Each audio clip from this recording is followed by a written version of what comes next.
Hello dissenters, my name is Etalyx and I am here today with yet another Minecraft mod spotlight to show you. And today I've got something very special because this mod is pertinent to one of my favorite things, and that is the Lord of the Rings. This is the Lord of the Rings mod by Mevans, who you may be familiar with from his work on the Lion King mod, which I covered over a year ago. Can you believe it has actually been that long? Bonkers, I know. But this mod in particular is going to quickly become the definitive Lord of the Rings mod, though there have been others. I think this one is going to become the Lord of the Rings mod, if you know what I'm saying, and I'm going to show you why. Now, I want to also point out that this mod was suggested by YouTube user Connor, who is a dissenter, and submitted this mod and said, you know what, Etalyx, you should probably check this mod out. It's pretty cool. So I said, okay, I'll take a look, and sure enough, it blew me away. So now let's go ahead and start taking a look as the sun goes down over the horizon, making the scenery perfect for my construction, my giant, ominous lava tower. Constructed with Mordor stone, of course.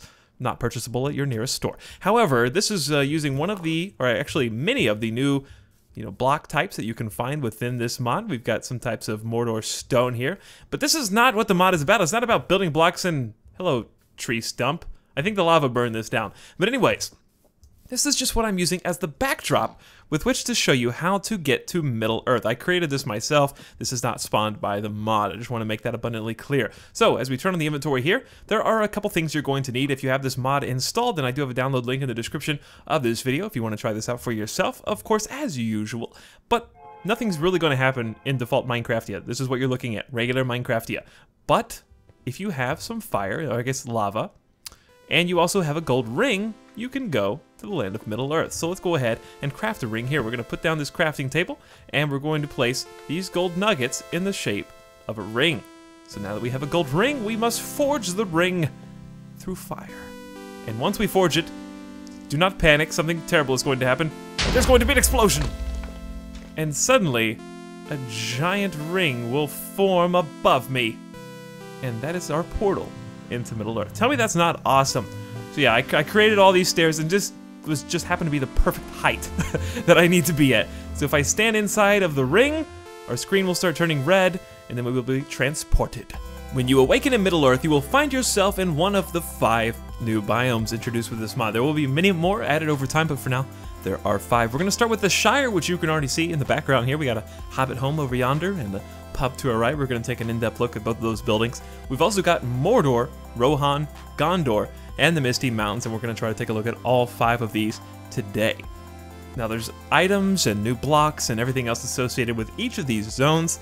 I'm going to try to cover as many as I can, but this is a huge mod, guys. There's a lot of stuff here, so forgive me if I neglect something, if I neglect a recipe. He doesn't really have all of the recipes available, readily available, I should say, on the forum thread, so I've been trying to figure this stuff out the best that I can. So let's go ahead and... wait.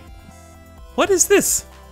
What are you doing over here? This is the Shire, sir. This is an orc. Why are you here? I don't understand. And we can see a little hobbit. I don't know why the orc is not attacking this hobbit, but we will rise to defend her. But there's another item I want to show you before we do so that we're going to use in its defense. See the sword? See this dagger underneath me? This is Sting, okay? And when we have Sting equipped, it glows blue. Yes, just like Bilbo used it, just like Frodo used it. I'm in creative mode, so he's not real aggressive towards me right now, but we're just going to take him out real quick. And you can actually see, when we've dealt with the orc threat, Sting will go back to its normal gray color. Tell me that's not awesome. I love that feature. I love this little attention to detail, and the attention to detail will permeate throughout the entire mod spotlight. Now, you're probably wondering, what the heck is that bar up there at the top of the screen? That's not really in use at the very moment right now, but what it's going to serve to do is judge how good or evil you are. You'll notice on the top left, to the left of the golden ring, we have the white tree of Gondor, and to the right we have the evil eye of Sauron. So the way that you become good or evil is depending on, at the moment, who you kill. If you go and rampage and kill all these little innocent hobbits, you're going to go towards the right, get more evil. Now, I don't think that this slider bar is quite functional as of yet. In fact, it doesn't have any bonuses for getting points one way or another, but that will be added over time. The basic framework is in place, though. If you kill goblins, you'll see I've already got 3 points now for my previous good deeds. Hello, good day, sir. Oh, look, he's smoking. We're going to show you some of that, too. Let's talk to Gorbulus Gamgee. May the hair on your toes never fall out, Etalyx. Why, thank you, good sir. Would you like to have a smoke with my new hobbit pipe? So with the hobbit pipe, you will be utilizing pipeweed, and pipes are very prominent in Lord of the Rings. If you did not already notice, if you have not seen the movies or read the books, there are many pipes to be had. So when you have a pipe, and you have pipeweed, which I will attempt to show you how to get momentarily, you just hold the right mouse button, and then you will poof out a little smoke in a circle. Tell me this is not amazing. This is just something that is just, like I said, just a little attention to detail. Nothing major, nothing crazy, just something cool that you can do. Now, the way that you're going to get to the pipeweed is actually looking in the Shire. There are going to be some special kind of plants. You can see there's a little bit of smoke arising from them. Simply breaking them will drop it into your inventory. Now you have a pipeweed plant. Now from this point, you can simply craft it into pipeweed seeds.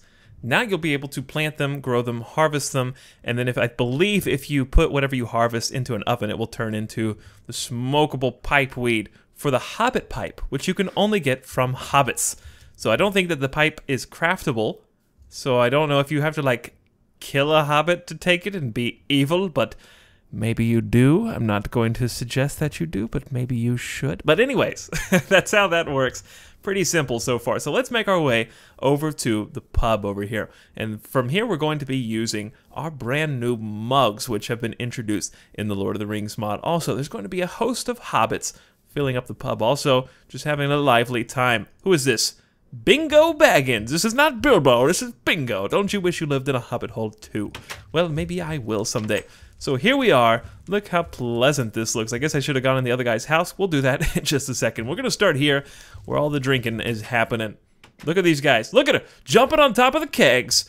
Drinking up there. You are crazy. Now there's a whole bunch of people here, and I've placed this chest just to show you a couple of the items. I've already got the hobbit pipe. There's lettuce and limbus bread and all types of new foods. We got apple crumble. I do not have the crafting recipes for any of these, however, or how to get them. Simply they exist in the mod at this point. Now the way that you're going to get a mug is by crafting with clay. So with 3 clay, you're going to get a clay mug, and I've already got one of these. And then you're going to put the clay mug in a furnace, and you're going to cook it until it turns into a regular mug. Now once you have that regular mug, you'll actually be able to go up to the kegs and get a mug of ale. You can also use these in other forms and fashions. For example, right-clicking to get milk, or right-clicking to get chocolate, or even water, depending on the circumstances, obviously, depending on what you are right-clicking. Everyone's just having a grand old time in here. I drink, therefore I am, says Mirabella Underhill. You are flying! Why are you flying? Oh, it's Bingo. Hey, Bingo. Sorry. I do wish I lived in a hobbit hole. Thank you. Now, you've seen the basics of the pub. I do not believe you can actually take this with you. If you break the kegs, they will not go into your inventory. So this is currently the only place that you can utilize them. And I'm just curious what kind of food we've got in here. Hobbits are always hungry. Their chests always contain food. Now for the other Shire building, we've got the hobbit hole. So we're going to take a quick look inside of there, and then we're going to move on to one of the other biomes. So going inside, excuse me, miss, how are you? Shortcuts made for long delays, I know. We've just got a simple bedroom. The house itself is really simple, and I believe each of the hobbit holes are currently the same. Let's see what we've got in the chest. We've got, this is like our lab, our study room. Got books and things like that. For some reason, ink sacks, okay, why not? And a dining room, dining area. I don't know why I'm rushing through this. Like, oh, dining area, it's right there. Did you see it? Okay, but there is one other item that I do want to show you, and that is the Hobbit oven. The way that the Hobbit ovens actually work is if you take all the food that you want to cook and put it on this top row of the Hobbit oven, then you put the fuel source in, it's going to cook everything up here, at least one at a time, but it's going to cook each of these little slots simultaneously. This will go slower than a furnace, and it won't cook anything other than food. So that's the only thing it's really good for, is just producing mass quantities of cooked foods, because hobbits are literally starving at all times and must eat like 7 meals a day. You can see that it takes 1 from each and puts them down below. Very convenient way to cook. Now I believe there will be a crafting recipe to make a hobbit oven in the future, but at the time being, I don't think that they can be crafted with the current build of this particular mod. Now I believe that is it for the Shire, though there will be more functionality added over time, as I continue to say and remind, this is still a work in progress mod, and the Hobbit homes will have a lot more to do in them, and the people will react differently based on how you act inside their homes. So that's going to be cool, and I'm looking forward to that. Now moving on to the next biome. Now we find ourselves in the land of Mordor, full of orcs and generally evil things. Now, if you look up, you'll see that the sky has actually turned red to signify, and look just how crazy this is. There's lava everywhere. There's a new type of material on the ground made of Mordor rock that you saw me construct my tower out of earlier. It's just littered with baddies here. You're also going to find some new materials, however. We have Narite, and there is also steel here that you're going to be able to find as well. Careful not to fall in that giant pit. There's a number of new items that come with these orcs as well, and I'm going to do my best to show them off to you now. But first, I'm going to show you the new crafting materials, and to do that, let's go to the light source so that we can see a little bit easier. We've got a new form of brick, Mordor brick stairs, a slab, Mordor rock, which is what the ground is made out of, but I'll place another one there. And then a rock slab, which I quite like. It looks like just a darker version of the default old school slab. We've also got, of course, some walls, and there's two different types, from a brick to the one that looks more like stone. And then we've got the two orbs, which you can already see here. I love this shade of orange. I love me some orange. I feel like I could just stare at this all day. It would just make me very happy. And then here's Morgul iron. I'm sorry, I said steel, but I believe it turns into a steel ingot. Now there's also another type of item. I feel like I'm making some kind of like living area here. Like, oh, should we place a couple more of these stairs? Or we got a nice little seating area, nice and warm with all the lava here. No, but let's take a look at the, whoa, don't get too confused, at the inventory. We've got some new armor. You're going to be able to pick these up off of dead orcs. It's a rare drop right now. We're going to be able to equip all of these new items that you can make in the same general fashion that you make normal, armor. You're going to do it in the same shape is what I'm trying to say. We've also got an orc scimitar, a poisoned orc dagger, regular orc dagger, and an orc battle axe. So we do have some new weapons added as well. There's also an orc draught. So let's take a sip of this and see what it does. I'm not entirely sure, to be perfectly honest. So it looks like we have strength for 30 seconds, and I believe this will drop also from orcs. Finally, we've got an orc bomb, which is basically regular old TNT, and you just activate this with redstone. And then finally, we have the Morgul crafting table, which I believe is created with the recipe that you see here. 3 pieces of wood on top, 3 pieces of Mordor rock on bottom, orc steel on either side, and Narite gem in the middle. At the moment, what the Morgul crafting table is good for is for making things with this orc steel. So you're not going to be able to craft this orc helmet on a regular crafting table. It's just simply not going to work. So for now, this is the only way that you're going to be able to get these new items, the orc scimitar, the dagger. I don't know the crafting recipes for these or what makes these special. Let's go ahead and equip some of these, and maybe we'll kill an orc or two if I can find one close by and see, what they drop, if they drop any goodies. I'm going to test out the poisoned orc dagger and see what this... Oh, okay. I mean, I guess I didn't know what I was expecting there. But I think this is actually pretty cool that it just leaves like a constant poison on them at all times. Normal drop of bone, nothing too special there. And obviously they're not really going to fight back due to the fact that I'm in creative, but you can already see that he's dropped the battle axe. So you can in fact get these just by fighting these guys if you don't want to go through the effort of trying to get this orc Morgul iron and trying to craft it into the appropriate items. You can just find them off of dead bodies. Now we find ourselves in the lovely Misty Mountains. And what's interesting about each of these biomes, as you saw with Mordor and the sky kind of changing colors, here you have like a little bit of a white filter over the screen to kind of indicate like the snow beating against your face and just making it difficult to see like in the movies. But here it's a fairly simple biome, nothing really complex about it. The mountains themselves made mostly of stone covered in snow. Obviously this will look better depending on your texture pack. Here we just have vanilla Minecraft, but in general there are going to be some pretty large mountains included in this biome. The fourth biome that we get to talk about today is the Land of Rohan, the land of the horses and the horsemen. Yes, there are actually horses here and included in this mod. You can actually ride them, provided that you have a saddle. That's the only thing that you will need. And it actually works quite well, which you'll see here momentarily. But I want to talk about the landscape first before I get to the horses. The Land of Rohan is probably the most plain of all of the biomes that I've seen thus far. It reminds me most of just the regular old plains, no pun intended really guys, just from regular Minecraft. The colors of the grass and the trees and all the materials appear to be the same. The only real difference in the landscape as far as I can tell, and this is not meant as an insult to the author, is just that there are in fact horses. But it's probably the most normal Minecraftia-esque landscape currently available in this mod, so some of you might like that, just having a little taste of home inside of your craziness. Maybe you don't want just Mordor shires and things like that all over the place. Now that we've taken a good hard look at Rohan, let's actually examine the horses. I have a saddle here, and we're going to just climb on board. Hello, sir. How are you today? I am going to name you Chappie. Chappie the horse. That was just literally the first word that came to my mind. I don't know why. But you can see that I'm not actually telling him to go. He's going of his own accord. He goes in a straight line wherever you're pointing. I'll try to keep it straight so that the camera doesn't shake so much. There's a nice little sound effect there, and he can climb over obstacles, but you can also help him by trying to do a little bit of a jump. And we're going to go ahead and go into third person here so we can get a better look at things. If I press space, we can jump. If I hold shift, we can come to a stop. And we found another little pack of horses here. There's no need to try to go through some crazy taming procedure like with the other animals. You don't have to lure them. You just have to simply walk up to them, place a saddle on them, and away you can go. You can actually see the reins on front of the horse. It does change the texture. I really like this altogether. Very simple way to ride horses, and it's a nice fast form of transportation that you would normally have to sprint for an eternity in order to get.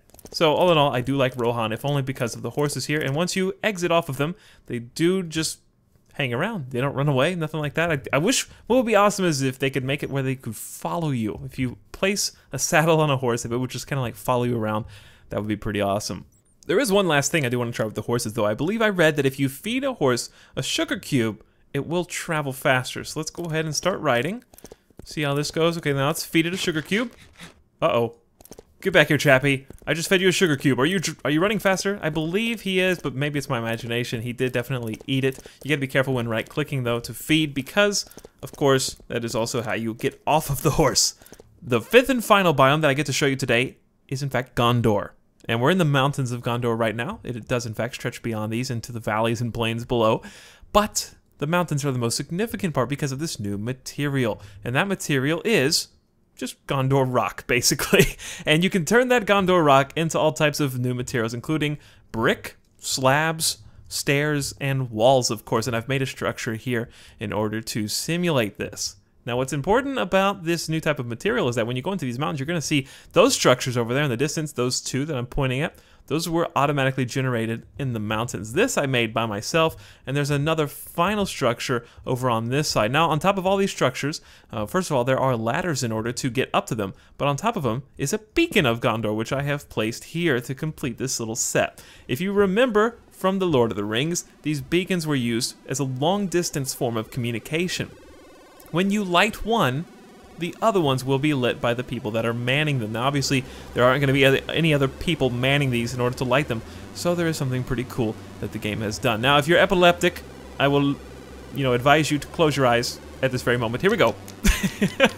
Shiny, shiny, shiny. I don't know why it flashes every time, but you have to scratch this with a flint and steel. Just hold right-click, and you'll see off in the distance, we should have another beacon light up. And all the beacons have been lit now, because as long as they're within 64 blocks of the beacon that you light, they too will be lit, so it can be used as kind of a long-distance form of summoning and communication. I just thought this was a cool little touch, something from The Lord of the Rings that I would not have thought to put into a mod. It just kind of makes sense. Now, how do you put these out? That I do not really know, so I'm attempting to figure it out via, let's try water. Will the other ones go out as well, or just this one? I don't know. Okay, they all go out. I did not know that, actually. I just happened to want to try that for this video. So that is a really easy way to turn on and off the beacons of Gondor, and just a really cool feature altogether. So with this mod, we have just tons of new block types, new biomes, new characters, new creatures, new items, and of course new ores. And we have copper, we have tin, we have silver, and we have mithril. And those are all the ones that you can now find underneath the grounds of Middle Earth. And with those, for example, with mithril, you can make, new pickaxe, new axe, swords, you can make a block of mithril, and the same goes for all these other materials. You can make, the basic materials that you would normally make with iron and diamond and so forth with these new types of ore. Anyways, guys, I hope you have enjoyed this mod spotlight. I know it has been pretty lengthy, but there's just so much content here. I love Lord of the Rings, I love Middle Earth, and I'm happy to see such a mod in such capable hands. I'm looking forward to seeing more of this as it is added to, and I would love to cover it more in the future as new additions are made. Thank you guys very much for watching this video. If you would like to submit a mod to me, feel free to PM me on YouTube. I look forward to seeing what mods you guys have found. Thank you guys for watching. My name is Etalyx, and I will see you next time.